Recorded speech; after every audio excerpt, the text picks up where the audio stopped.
Chapter 28, The Family Party. Anastasia's grandfather had always been notable for his unusual behavior. Even when speaking about very serious things, he'd always use humor to try to trip you up. And this time, too, he remained true to himself.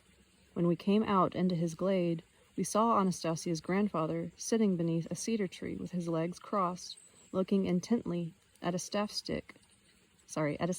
stuck into the ground before him. It was clear that he had long since sensed that we were on our way to him, and besides, he couldn't help but sense our presence, but he paid no attention to us whatsoever. And even when we walked practically right up to him, he still did not turn in our direction and did not greet us. We stood there silently for 3 or 4 minutes. Then I whispered to Anastasia, "You try saying something to him, otherwise we're just going to keep standing here like this."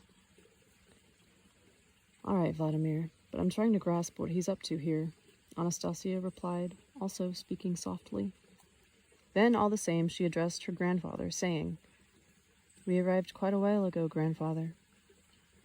And something totally odd happened next.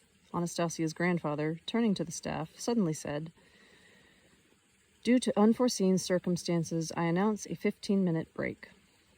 Then he stood up, led us off to the side, and, completely serious, began explaining, "I am currently leading a party meeting of the family party. It will continue for another 45 minutes or so, and you will have to wait." "How's that? A party meeting?" I asked, surprised.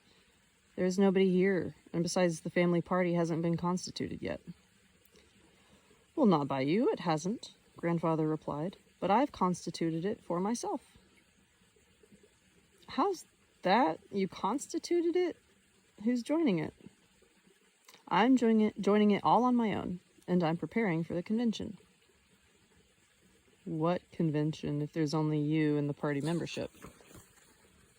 "For now there is only I, but perhaps someone else will come along and constitute their own family party, and then we shall convene." "How the heck is something like that even possible?" "Well, you yourself said that we need to come up with something new, and so I came up with the idea that each person can lead his own family party, so no one will use his authority and position to put pressure on the party rank and file, and at the conventions, everybody will be equal." "Okay, what kind of agenda do you have here at this meeting?" "The government's report on the work it's done in connection with perfecting the dwelling land." "Well, who do you have giving reports?" "Various people. After the break, I'll be hearing from the Minister of Railway Transport." "But he's not here." "Not for you, but for me he is here." "How about him? Does he know you'll be hearing from him?" I wondered. "He does not know. And really, why should I take him away from his work?" "But when and where will your convention take place?" "When the organizers set the date." "What organizers?" "Other family party leaders." Really, in spite of how comical Grandfather's display was, I do think the idea of creating a family party in which all are equal deserves attention. The usual way of organizing a party won't get us anywhere, except to something resembling the CPSU. And this is where I can see some grains of truth. Each person is free to act in accordance with his own heart and soul, rather than orders or a universal charter.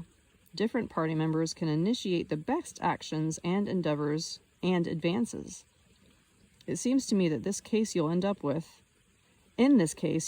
a lively community of people that develops on its own, in which each individual really can express his own initiative. As we took our leave of Grandfather, I said, matching his tone, trying to be serious, "From this day forward, I also constitute my own family party." Why go on and on about it? It's time for each of us to take action.